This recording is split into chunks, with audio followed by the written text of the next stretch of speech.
بسم الله الرحمن الرحيم. أول درس عندنا بيتكلم عن تضاريس الوطن العربي. أول نقطة بنقول لم تقف مظاهر السطح المختلفة في الوطن العربي عائقا أمام وحدته، بل ساهم في تحقيق الوحدة بين أبنائه. يبقى عندي النقطة الأولانية لازم نفهمها إن التضاريس كان السبب في الوحدة، سواء جبال أو هضاب أو سهول، سبب في تحقيق الوحدة بين أبنائه. يقول لي ما هي عوامل تشكيل سطح الأرض؟ نلاقي في عوامل باطنيه تبقى من باطن، وفي عوامل خارجيه تبقى من الخارج. العوامل الباطنيه بنقسمها لثلاثه، العوامل الخارجيه بنقسمها لاثنين. العوامل الباطنيه زي حركات التوائيه وحركات انكساريه، ده رقم اثنين. ثلاثه ثورات بركانيه. الحركات التوائيه دي بتكون سلاسل جبليه مرتفعه، يبقى لو جالي ما النتيجه المترتبه على الحركات التوائيه ادى ذلك الى تكوين سلاسل جبليه مرتفعه. طيب عندنا زي ما اتفقنا، لو جاب لي السؤال بنجيب له الاجابه، لو جاب لي الاجابه بنجيب لي السؤال.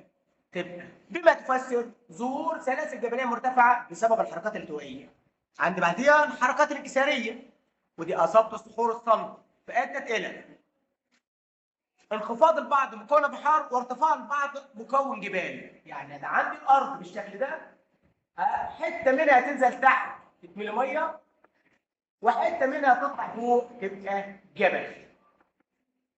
طيب دي سببها ايه؟ الحركات الانكساريه. ثم عندي بعد كده الثورات البركانيه. الثورات البركانيه ادت الى ظهور بعض الجبال والهضاب البركانيه زي هضبه اليمن. ما النتيجه المترتبه على ظهور الثورات البركانيه؟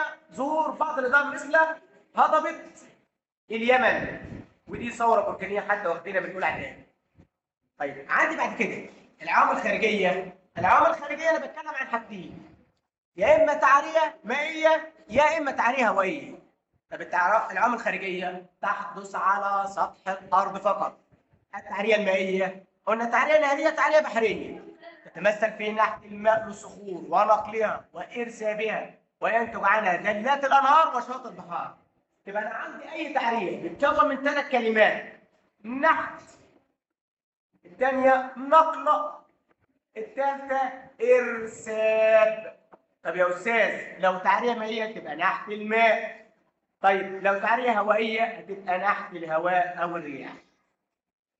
طيب ما النتيجه المترتبه على التعريه النهريه؟ الميه بتجيله بتاخد الصخور والطمي وبتنقله، ينتج عنها دالات الانهار.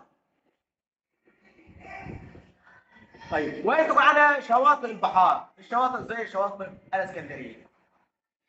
طيب بعديها التعريه الهوائيه تتمثل في قلنا نحت الهواء ونقلها وارسابها وينتج عنها كثبان رمليه. يعني رمله بيده فواه رمله بيده فواه رمله بيده فواه رمله تعمل ايه؟ كثبان رمليه. زي مين؟ زي البحر العظيم الموجود بين مصر وليبيا.